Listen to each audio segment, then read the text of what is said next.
Yes, we are going to be talking about bed utilization and the HMIS data quality assessment. Again, my name is Amanda Fox, and I'm here with David Melnick. Thank you for joining us. At the end, we will definitely have time for you to ask questions, and we'll take you off mute to do so.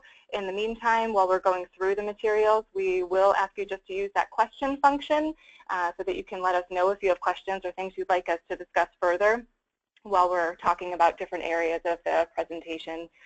We can also use that question function if you're having any issues hearing us. Please let us know. We will be monitoring that to ensure that we are doing this effectively so you can actually get the information you need. So I'm going to go ahead and advance this forward here so you can see the agenda that we're going to review today. We are going to be talking about the relevant projects that will be needing to account for bed utilization and who that will be calculated for in the next data quality assessment coming up in June. We're also going to talk about how bed and unit utilization are measured, as well as why this is an important thing for us to be measuring in our system. And we want to make sure that you're all clear on where you can find your utilization rates so that you can see how you're doing and see if there's any issues to resolve. And the last thing we want to do is make sure that you have some strategies that you can implement to ensure that you have every opportunity to be in compliance come that June assessment. So we're going to move in here to the actual project types that will be having bed and or room utilization factored into their next data quality assessment. So as you can see here, we are looking at bed utilization for those project types that are housing clients in beds at their programs. So these are our shelters and our transitional housing, our permanent housing projects. And I do see some hands raised, and you are welcome to, you can raise your hands, but make sure that you use that question function if there's something that you want us to respond to in terms of a question itself. But the room utilization piece, that is going to be a consideration for those project types that are housing families, where they are actually housing those families in separate rooms, units, apartments, whatever the specific arrangement is. We want to make sure that there's the ability for those programs that have fluctuating numbers of beds based on the size of the families that they're serving, that they'll be able to have the ability to be in compliance as well with the utilization measurements. So do let us know if you have questions as we go, but we do have a few slides here and we will provide this presentation at the end so you can reference this later. But we're not going to go into great detail because we did just discuss who will be looking at bed utilization and room utilization, but this is just a slide so that you are clear on who will be looking at bed utilization in general, who this is being calculated for. And the next slide here is the project types that will have the consideration of room utilization to ensure that you have that fluctuating family size accounted for in the way that we measure your utilization rates. And here we are at the way that this will actually be measured, and I'm going to hand this over to David. Thanks, Amanda.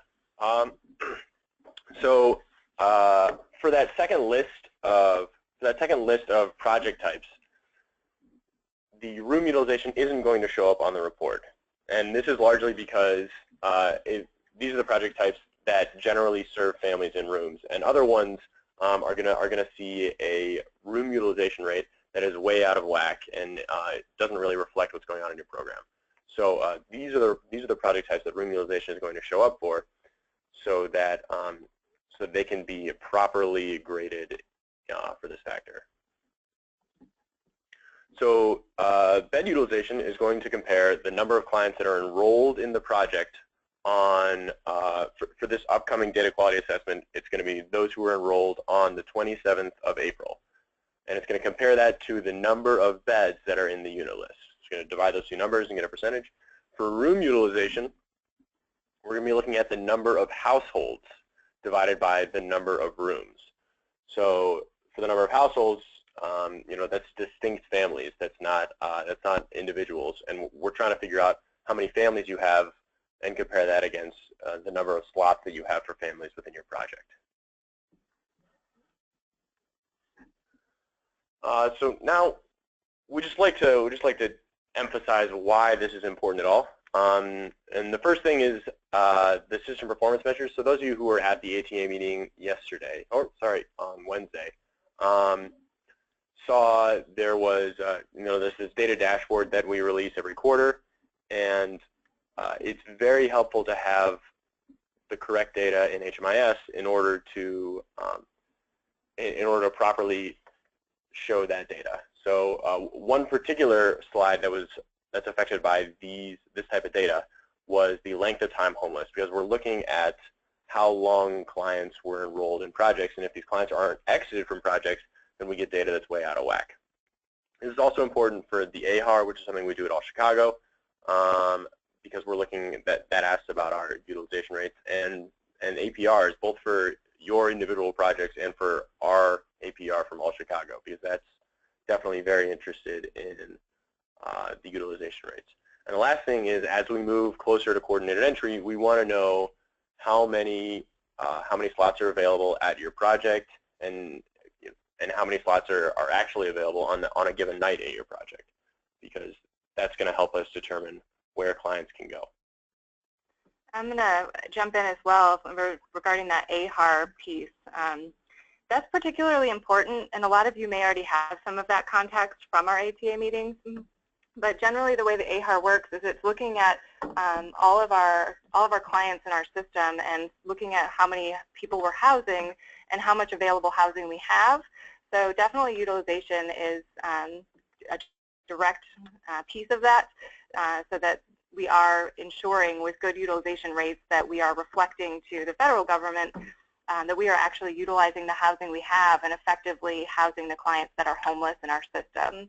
So that's just another piece that a lot of you may know that it's always helpful for us to emphasize.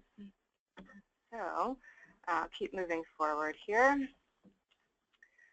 So there are several places where you can review your utilization rates. So as you can see, the Chicago Data Quality Report that's available in ART, that is going to be first and foremost what the calculations will be coming from that will determine your compliance for the June data quality assessment. But you can run that right now, and we've actually made sure that report is currently updated, so it is looking at April 27th to calculate utilization. So you can feel free to run that report to see how your data is looking. But if you did perhaps want to look at your results from the assessment that just completed, we can show you where you can find the results from your last assessment so that you see how you did and what might have changed since then in your utilization rates. So you also have in ART available a unit list update report that David provided this winter, and that identifies the number of beds and rooms that are set up in the unit lists that are available for your particular project that you run the report on. The idea with that report is that you're able to get at the number of beds that are factored into that denominator, or the number of rooms that are factored into that denominator. It will not give you the numerator, but as you see here, we have created for you a report writer report, and that's what's meant to give you access to what's being calculated in the numerator of those equations for the number of clients. It won't necessarily show you the number of households if you want to look at room utilization, but it will just show you the number of clients. So please let us know what resources you might need beyond what we've already thought of providing. But for sure, the data quality report itself will also show all of the clients that are being factored into that equation. But we wanted to make sure that there was an option available for someone that didn't have access to ART that wanted to be able to run a report to see which clients were actually active or enrolled on the date that the calculation is being made on. It's also helpful, the report writer report shows live data. So as soon as you change a client, if you see that a client is enrolled in the project or was enrolled in the project on 4/27 but shouldn't have been, you can exit them and then look at that right away in Report Writer and see that that change has been reflected. Whereas with the data quality report that's in ART, you're going to have to wait until the next day in order to see that. So that's definitely something that's helpful with Report Writer, because I know I like to see that if I change something that there's an immediate effect on the database. We will also, when we're done with the PowerPoint slides, we will show you your unit lists, how you can view them, as well as how to work with that Report Writer report, because you'll have to change the project that it's running on if you want to reuse that or teach your users how to run that report. But the unit lists are something that you also want to make sure that you know how to access, just so you can look at the shelter point side of what the denominator calculation that's being used. So let us know if as any questions come up, but that's what we felt was important for you to know. So we also wanted to talk about strategies. So strategies to ensure that you are all able to be in compliance. And the first thing we want to make sure you have done already or will do if you haven't is review your unit lists. Make sure that they are accurate, really accurately reflecting the number of beds and or rooms that are actually being utilized in your programs, so that you can ensure that the denominator is accurate. And there's a little visual there for you on the right side of your screen that's just showing you that there is a unit list update request that you can make by going to the help desk, and we can show you exactly where that is on the help desk site if that would be helpful. But this is just a screenshot from the help desk, and that would be the link that you would click on under problem solving. It would be the unit list updates, and that would provide a link that would direct you to a form that you would complete to let us know if there was an issue with the current unit list and something that needed to be corrected. So that would be strategy number one, is to ensure that the numbers of beds and or rooms are accurately reflecting your projects. When you make that request, that's something that we have to update for you. It's a part of the system that none of the ATAs have been trained to use by All Chicago. So we will make those updates for you and ensure that whatever you send to us by the time the next assessment takes place has been accurately reflected in the system. The other strategy would be to look at those clients that were active on 4/27, 2016, and ensure that if someone was not active, as we said, that you exit them. And that will be the only date that we're looking at for bed utilization. So that is the date that you want to target for any cleanup that you would do for exits in terms of getting your compliance or your bed utilization figures in compliance. So the HMIS data, the date of exit that you would use in the system, if you are going to go back and exit clients that weren't active on that date, it would ideally reflect the date that your client actually left the project. So if you happen to track shelter stays, it would be the date of their last shelter stay. So that's sort of where we've kind of concluded in terms of strategies you can use. Moving forward, because keep in mind that this is something that will just continue with every future quarter of the data quality assessment. We will always be looking at a particular date, and it's usually the last Wednesday in a particular month in the time frame of the data quality that we're looking at. So we can give you more guidance on what those dates will be moving forward, and I believe those are easily identified for you for the future data quality assessment, so you know what dates we'll be calculating this based off of. But that would be something that would imply that you might want to start thinking now, if you haven't already, about strategies to manage your utilization. That would be strategies to ensure that you are able to identify clients that are leaving your programs in a timely manner so that you can't exit them, to ensure that you are not having extra clients factored into your utilization rates. I should mention that we had a very detailed conversation at the ATA meeting this week as well regarding this topic of exits, and we are acknowledging for sure that there are some unanswered questions about some projects that are not in the practice of exiting their clients when they truly know that they've left a program. And those are specifically, I want to say, our interim housing projects were the ones that had the most concerns with that. So we are going to work through that with you. So please do let us know if there's more support we can offer. But at this point, there is definitely a system-wide need for all of us to start looking at systems that we have in place right now and work on improving them to ensure that the data that we have is as close to real-time information as possible of who's actually connected to your projects or actively being housed by your projects, whether it's emergency shelter or permanent housing. So please do let us know if that brings up any questions. And I think we've reached the end of our PowerPoint here, so we'll come back to this slide later so that you can ask questions. But we are going to jump into the actual database itself at this point, because we want to make sure that we have shown you the other pieces of what you need to know here. So I'm going to go ahead and log into the live site. And one of the things we want to show you first is that report writer report. So I'm going to make my way down to reports here from my menu. Within my menu, as I scroll down, I can come to or find report writer here under custom reports. Once I click on this,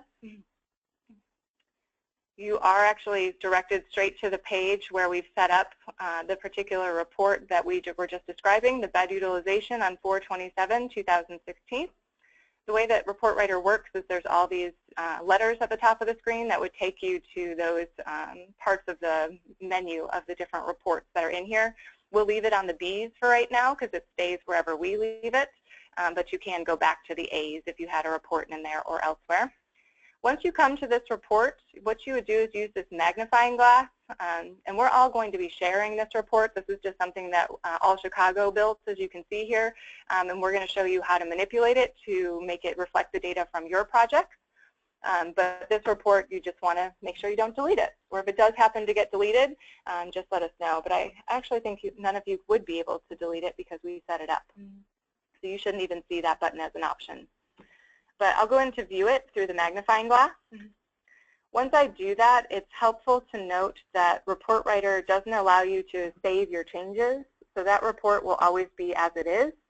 But what you'll want to do is come in here, because it's set up right now on a fake All Chicago provider, All Chicago Emergency Shelter. What you're going to need to do is change the filters to ensure that this report is pulling in your project's data. So to do that, right now we're in the Preview tab, which is just showing us our results. I would move back to the Filters tab.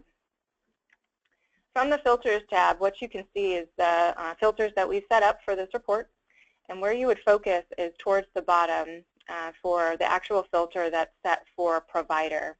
And it says right now that it equals All Chicago Emergency Shelter. We would want to change this right here to reflect the name of a project. In order to do that, you would click on this pencil to the left to edit. Once you do that, you'll see that you have the ability to change this provider.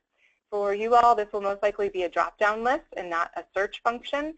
So however it appears for you, you would work with that most likely as a drop-down list. I'm going to click on this search button and just show you how it would change. So once I search for my provider and click on this plus sign, now you'll see that I've changed the project that this is going to be pulling in data for, and I'll just click Save. Now this has changed, and I can come to the top of my screen and go back to Preview. There's actually no clients entered into this project, so this is correct. I have just created this project in our system, so there are actually no clients attached to it. But you all would be able to see your clients, and you'll only be able to see your clients. You'll also be able to see the All Chicago clients that we've entered, because that is fake data. What you'll need to do if you want to actually save this report is you'll need to create a new version of it, but you can download these results. If that's all you needed from this point is to download, you can do that. If you want to kick this out to Excel, that's the format that this will give you the data in. But if you did want to save this for your own purposes, you would come to Options. You would name the report.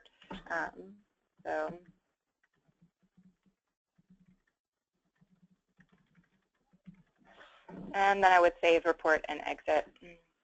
Now you can see that I have two versions of the report. If I didn't want to keep the version that I just put in the system, I would just click on the trash can to delete it. And I'll go ahead and delete that so that no one is confused if they come looking for this report. This is the one that you'll want to adjust for your own purposes. So that is the report writer report, and do let us know if you have any questions. I have not seen any questions come in yet, so we are just going to show you the other parts of the system that we wanted to make sure that you are aware of how to locate. And the next piece is Shelter Point.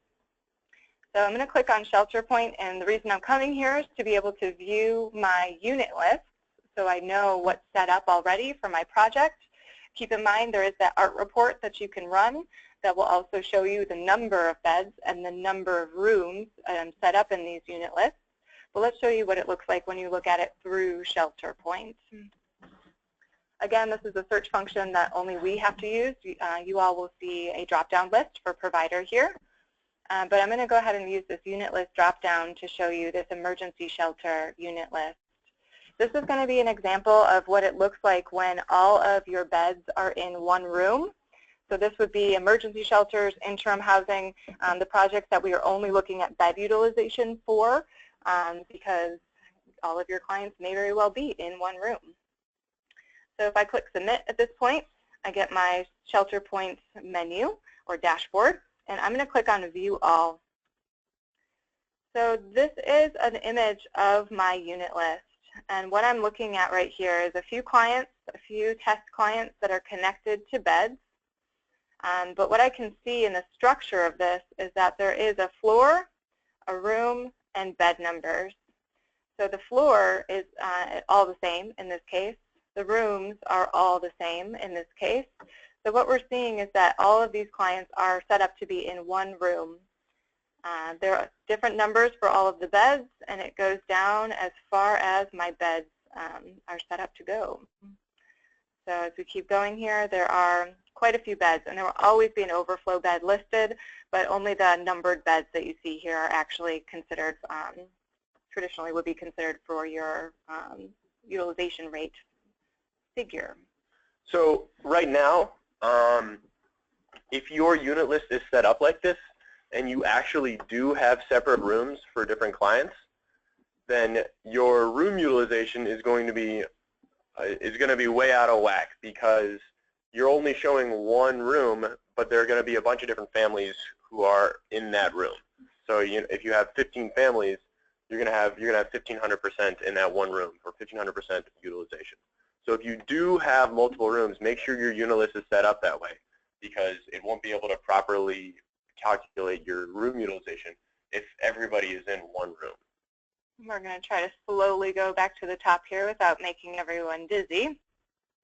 But what we want to show you is an example of what this looks like when it is set up with rooms, separate rooms. So I'm going to do my search where you would have a drop down here.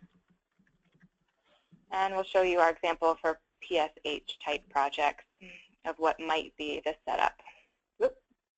Sorry, it went faster than I thought it would. But what you can see here is that there are numbered rooms, 1 through 5, where each place where you see room number 1, that's the 3 separate beds that are associated with that room. Room number 2, there's 3 separate beds associated with it, so the beds go in numerical order there just because they were set up that way. We do, just as a note, we have the ability to name the floors if someone chooses to have floors set up. We can name the rooms, whatever they are called at your program, if that would be helpful to you, and we can name the beds. So of course, a lot of this is just manual data entry for our team. So at this point, we want to make sure that we at least have the right numbers of rooms and the right numbers of beds set up as they reflect in your program.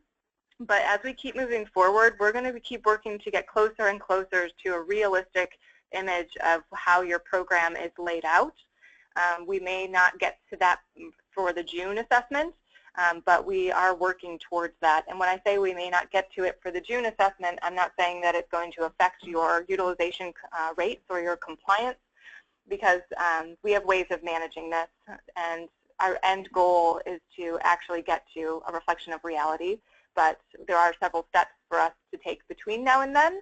And as I said, with this all being a very manual data entry process for us to build these rooms and these beds, we will take this as the amount of the volume as we can to kind of work with you all to make sure that if you've given us the information, that we are building things in a way that allows you to be in compliance. There is going to be a future, just as a little plug here, where we do hope that users will start attaching their clients to beds.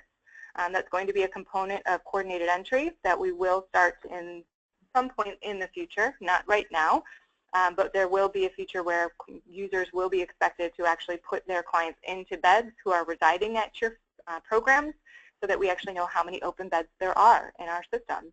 And this is a window into what that system will look like.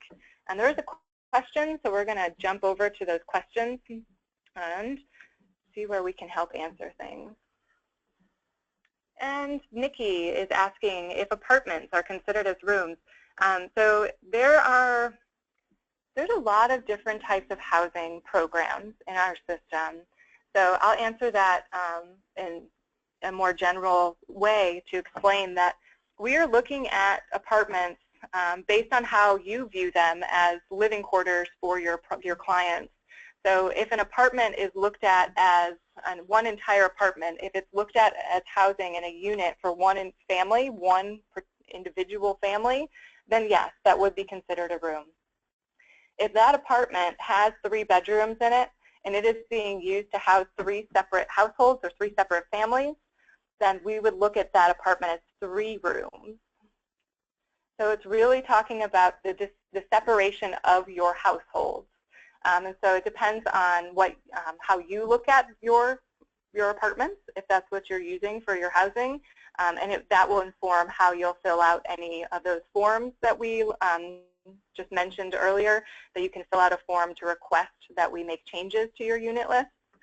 We can show you that form if that would be helpful to walk through together, but that would be, you can be very specific in the way that you fill that out for how you want the rooms to be built, because we don't know the right answers. We need you to tell us.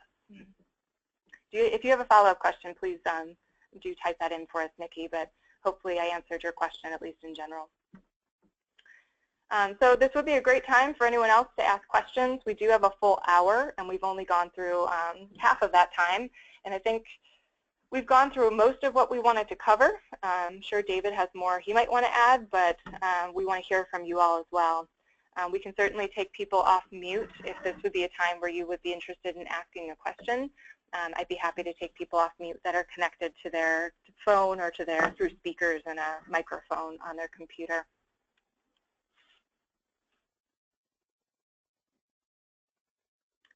Is there anything you want to add, David? Not right now. I really like that explanation as far as apartments go. It's really about your family units. So how many places can you, or is your program set up to fit an entire family? And if that apartment can hold 3 families, then that's actually 3 separate rooms. We've got some more questions that have come in here. So Anne is asking if we can clarify here that for PSH apartments housing a single household, that she can use 1 room for each household instead of using the beds. And if I'm reading that correctly, I say yes. What do you say, David? Sorry, I'm just making sure I understand the question. So it sounds like the whole household, the whole apartment is for 1 household. Yeah, I think your question is correct. So housing a single household, I can use 1 room for each household. Ideally, yes. So you want 1 room for each household. So if your apartment is only set up to have 1 household, that is your room. If your apartment is set up to house 3 separate households, then you have 3 rooms within that apartment. So it just depends on how your apartment is set up. Alice, for your question, so we'll go over this, of course, again here. And she's asking what happens if the amount of people, the beds, varies depending on the households enrolled.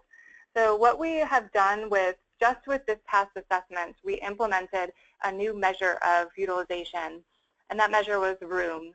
And the reason for that is after the evaluation, the COC evaluation, and over the course of this past winter, we've been having several conversations about how to look at bed utilization in anticipation of this becoming a factor for compliance for the data quality assessment. And in the months since then, we have realized that we have a way to actually account for the scenario that you're describing, Alice. And what you're describing is programs that either have a fixed number of beds, but a varying number of family sizes that utilize those beds, meaning there could be unused beds, but the unit is filled, if we think of a unit or a room. So that's one scenario where we knew that utilization would be challenging for those projects that had a fixed number of beds, but they could not utilize all of their beds because of varying family sizes. The alternative would be that you are a scattered site, perhaps, project, where you are placing 1 household in 1 apartment that's rented just for them, and those apartment sizes or the number of beds that you have will vary on the number of people in the households that you are serving. So given those scenarios, we have come up with and had approval through our committee, the Data Quality Steering Committee that oversees the data quality assessment process, that we can factor your compliance based off either bed or room utilization. And I think this is a good point for me to switch to the actual all-Chicago results that you would see for the data quality assessment, just so you can see exactly what we did for this past data quality assessment process. So what you're looking at on your screen is something that I want to say a lot of you are very familiar with. And this is the second round results from the data quality assessment process that concluded at the beginning of May. And so what you see here is your list of all of your programs and the parts that you probably emphasize and focus on quite heavily, which is the 5% missing fields with missing data and the child-only entries. But in columns E and column F, what you're seeing is the bed and the room utilization for the date in January that we were factoring compliance. And what you're seeing is your actual utilization rates here. So there's something that's going to change with the next data quality assessment, which will be that those projects that do not need to account for room utilization, who won't even see room utilization on their report, they won't see it in the results either. It's in there, so don't get confused if you see that room utilization, and I'll scroll down so you can see why we're doing this. Because as you keep coming down, you'll start to see that there's some projects that have some significantly higher room utilization factors or outcomes, here's a good one, than they do bed utilization. So this is an example of a program that might be better off looking at bed utilization than room utilization, but I can't speak to exactly that particular project. But that's a scenario where we are trying to account for, and certain project types will not even see room utilization because a lot of their clients might be in one room. In this case, for the example we're looking at right now, it may very well be that if you see these types of results for bed and room utilization, that perhaps perhaps room utilization will be factored for your project type.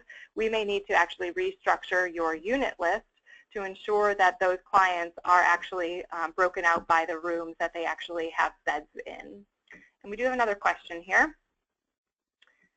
So the question is, with the unit utilization over 80, will the unit utilization over 80% be okay for our interim housing despite our bed utilization being under 80%?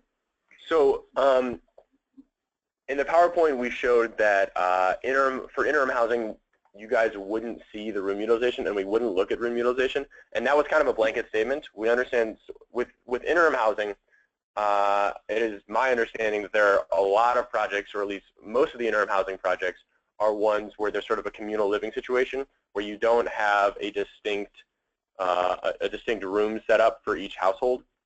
But there are some interim housing projects that do have this situation, and if that is something that, if you want us to make an exception within the reports that you do see the room utilization for that particular interim housing project, then please email the help desk to let us know that that's a project for which you'd like to see the room utilization, and you'd like room utilization to be considered for compliance. So we set up the reports because we didn't want too many people seeing really outlandish percentages for room utilization, but we do understand that there are some interim projects that want to see the room utilization and want that considered. So just let us know, and we can make an adjustment to the reports so that you guys see that. And I think the intention here was to be, right now, to be more lenient, if that's the right word, perhaps, that we wanted all emergency and interim housing projects to not have to worry about room utilization at this point. So part of what we're telling you, Sandra, is this is not something that's going to be a consideration for your utilization calculations. But if you do find that there's an issue with your bed utilization, if it's low for any reason, you're saying that it's over 80%, but that's more the case where I want to say we had concerns was if you are underutilizing your beds because you can't fill your beds because you don't have a family size that matches the number of available beds, then you would be under 80%, and that would be an issue you couldn't resolve. So in that case, we wanted to be able to use room utilization as the compliance calculator in order to really reflect what's realistic in that program. And the opposite would be true for those projects that would have too many people enrolled for the actual number of contracted beds.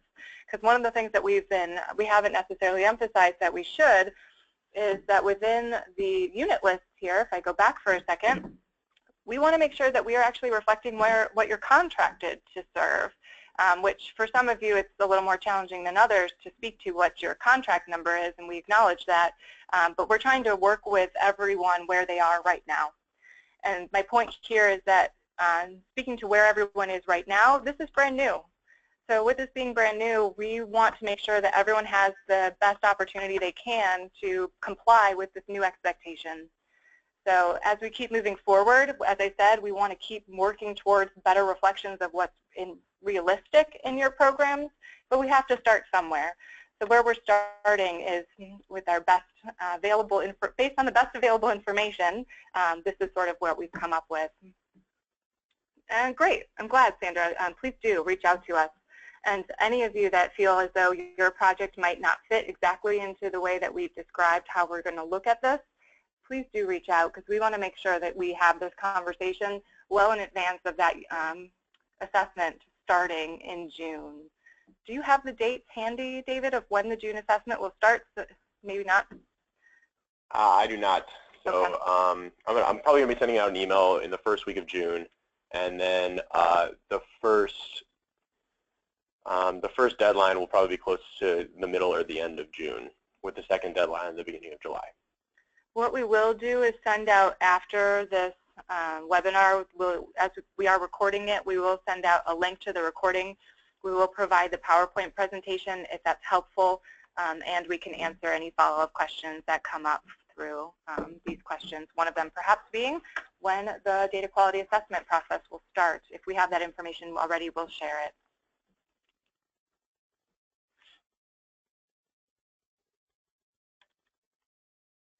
So I don't see any other questions coming in, but I do want to offer that there's other things we could certainly look at with the last 20 minutes here of this, this webinar.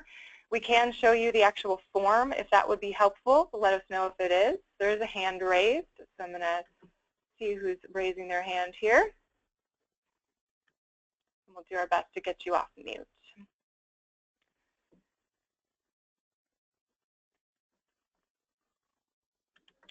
Okay, so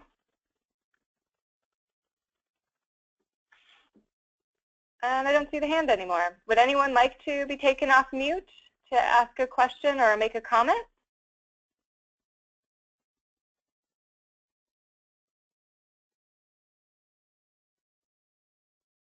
Okay. Looks like there might be a few more questions here. Let's see what we've got.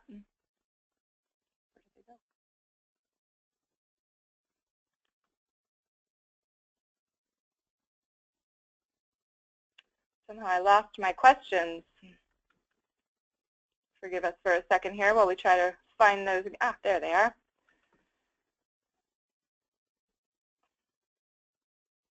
Sure, Levon, we'd be happy to have a meeting. Oh, or call you. We can call you after. That would be fine.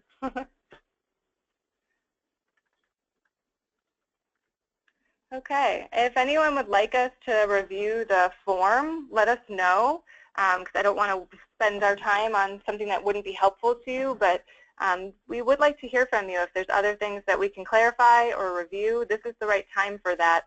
We definitely scheduled this webinar in order to answer those questions that we knew were out there and unanswered. And thank you, Anne. We will review the form. So I'm going to go ahead and figure out the best way to get to that form. And I think it's through the help desk. So we'll just go to the help desk from here.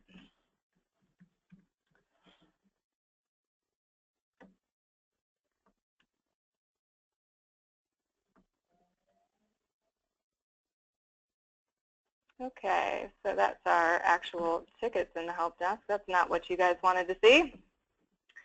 you wanted to see the help desk itself. So I'm going to have to scroll down here briefly while we find our actual data quality section.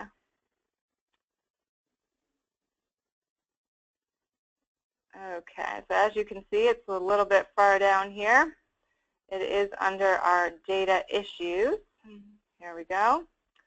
So here's our problem solving, data issues and corrections, data quality.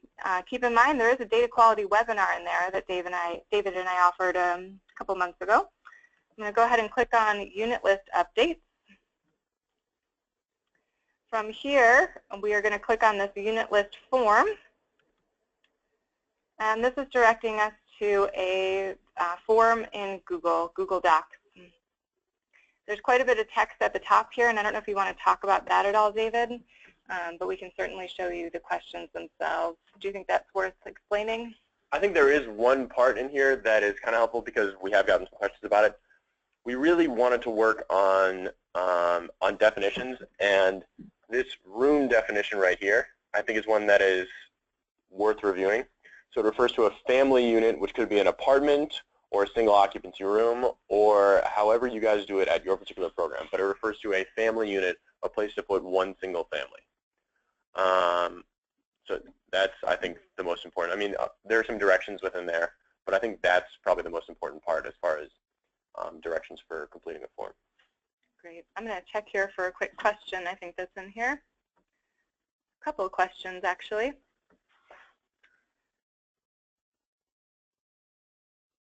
Oh, I see what you're saying, Levon. You're asking if you have a room that's basically out of commission. It's not being utilized because it needs repair.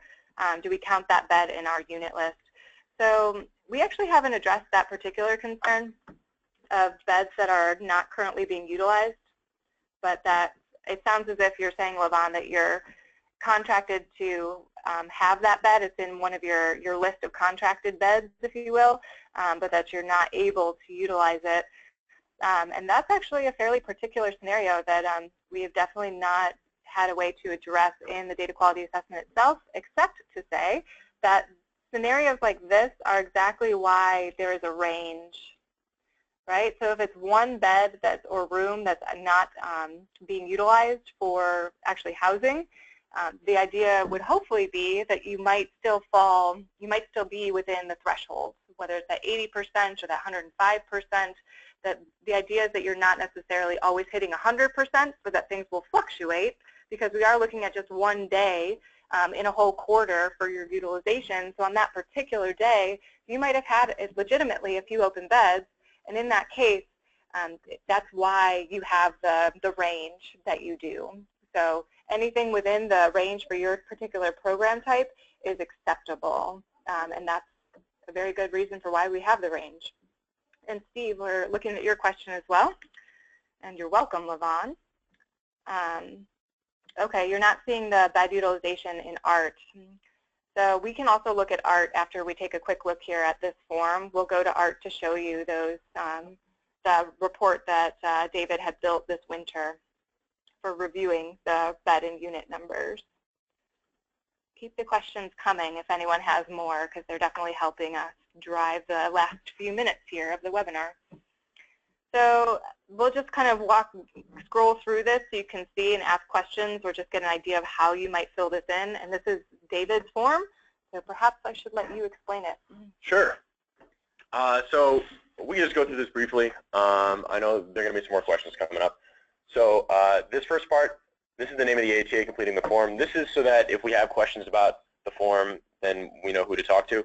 So don't put your program name here because we want to know who can ask questions for.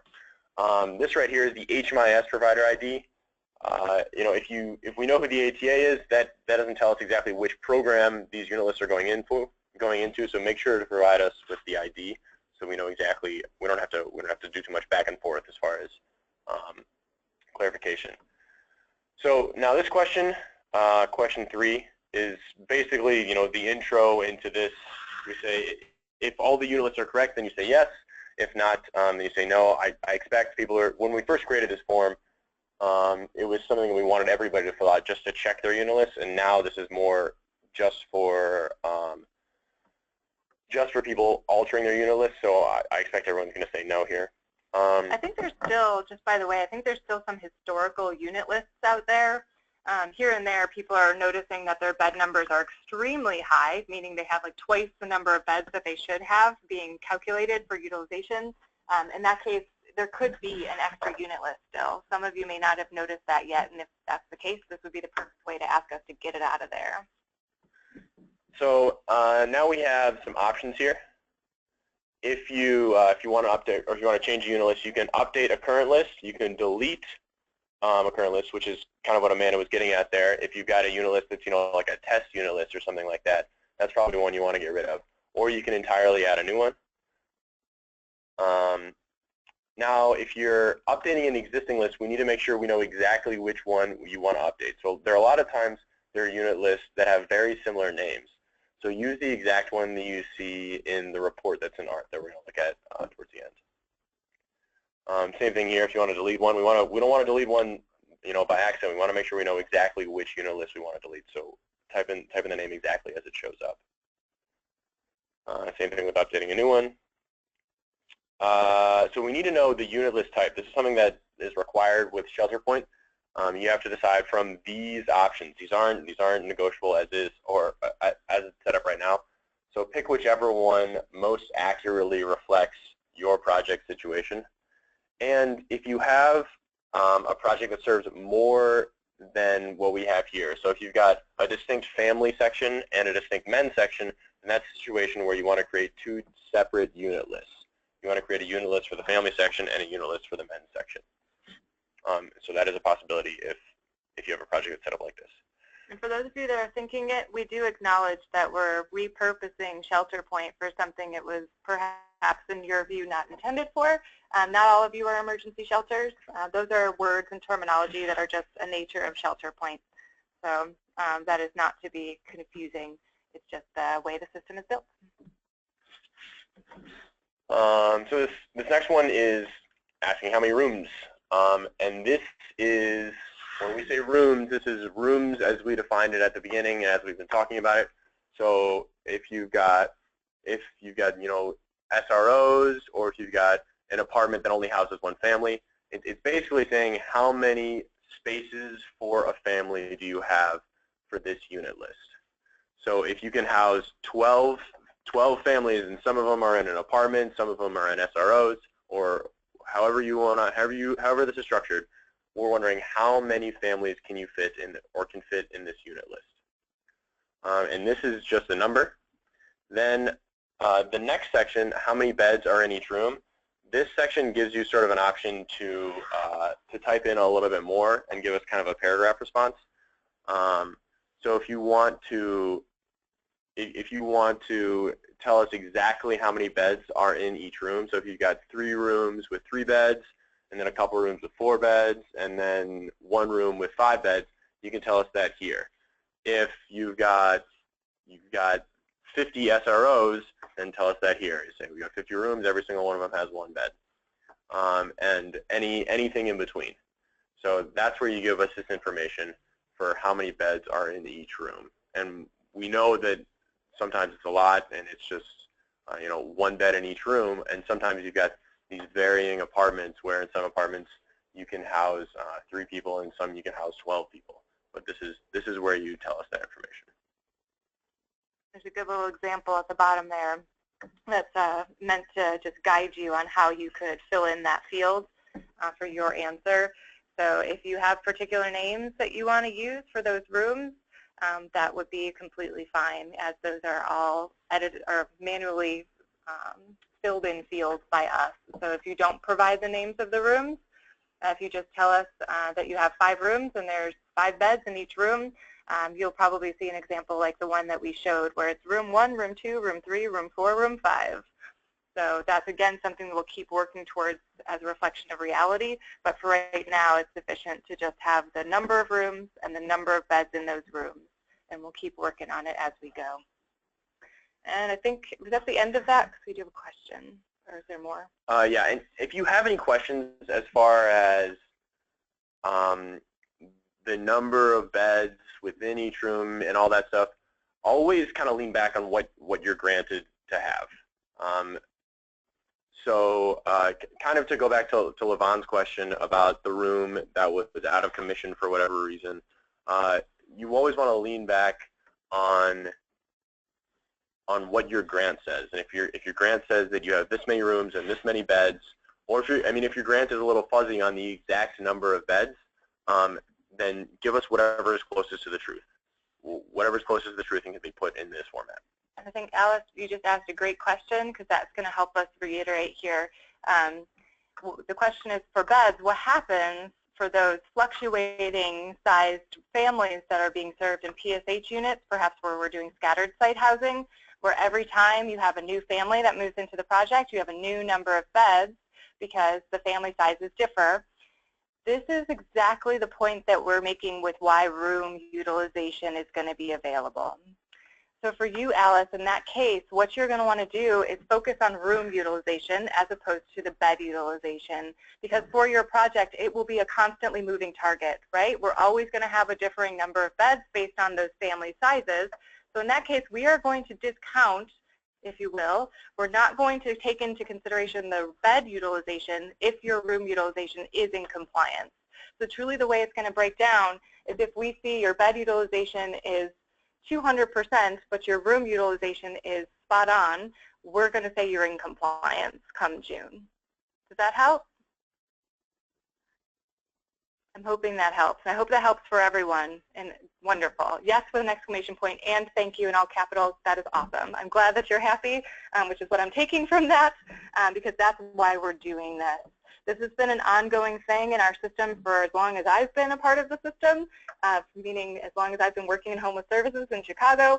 So I am very happy to be able to be doing this as well, because it solves a challenge that a lot of projects that have that scattered site or those differing number of family sizes that they house, just a constant struggle.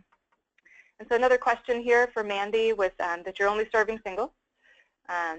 Should there only be units and no rooms? So we're encouraging everyone to make sure that if room utilization is going to appear for your project type, then we want to set up the right number of rooms. If there's 39 units and there's one person in your example here, 39 units and one person in each one of those units, we want to build 39 rooms because we want to reflect to you what your true bed and room utilizations are. And if I'm remembering correctly, some of the feedback that we've even had, because this process has unfolded through a conversation that we requested that the Data Quality Steering Committee have, which was open to some other HEAs joined us as well. And the feedback I want to say that we got, and David might be able to help me remember, was that some of the funders wanted to know these calculations too, so that they would be helpful for projects to see both bed and room utilization as they truly are reflected in your project. So it's sort of something we're offering to do. We will build 39 rooms for your 39 units for that one individual, meaning one household in every room. So the idea here is that we want to create these unit lists such that they are as close to the truth as possible, because we know these things aren't just going to be used for bed utilization. They're going to be used for funder calculations and for the APR and for the AHAR. And if we want to, if we want to trust these shelter point numbers, and we want to know exactly what our unit lists look like and exactly what our programs can serve, then we want this stuff to be as close to the truth as possible. So if you have 39 SROs, then just tell us you have 39 SROs, and we'll go ahead and create 39 rooms with one bed each. And we don't need you to list out room 1 has 1 bed, room 2 has 2 beds. It could be 39 beds, or I'm sorry, 39 SROs, and we would know what you mean by that. Or 39 units serving one person.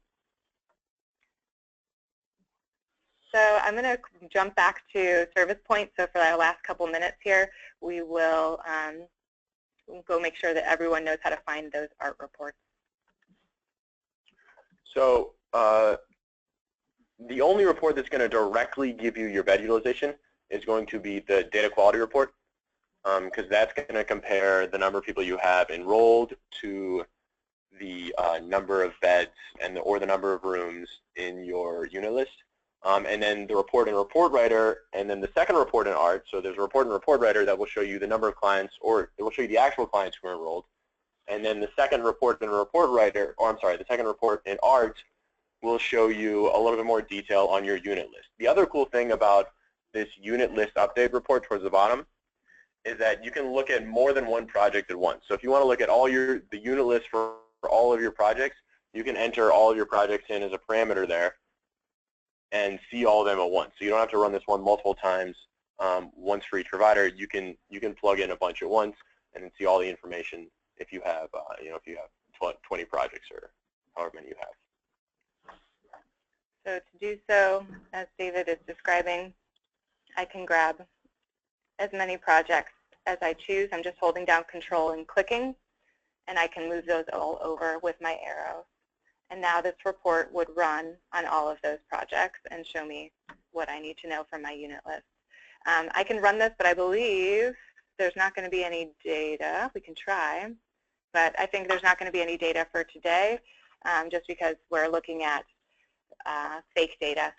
So you would typically have your program name listed, the project type, so you'll know what's being factored for the compliance, as well as the Chicago program model type, because you could be interim and emergency shelter or interim and transitional housing. There's that name of the unit list, the number of beds, the number of the rooms. So let us know if you have any more questions about what's available in ART. I don't think there's a need to run the data quality report, but obviously this is the report that we're telling you is going to tell you what we're actually going to see for your compliance come June. So I think that's the conclusion of everything that we wanted to cover, and it's the end of our time here. So no more questions have come in, but as you kind of keep thinking about this, and if you rewatch this recording, you're welcome to reach out to us afterwards, because we will send you all of the details with the PowerPoint, the recording itself. We'll post it on our help desk. We are here for you, and we appreciate all of you joining us today. Have a wonderful weekend. Happy Friday the 13th to you all, and have a great rest of your day. Thanks again.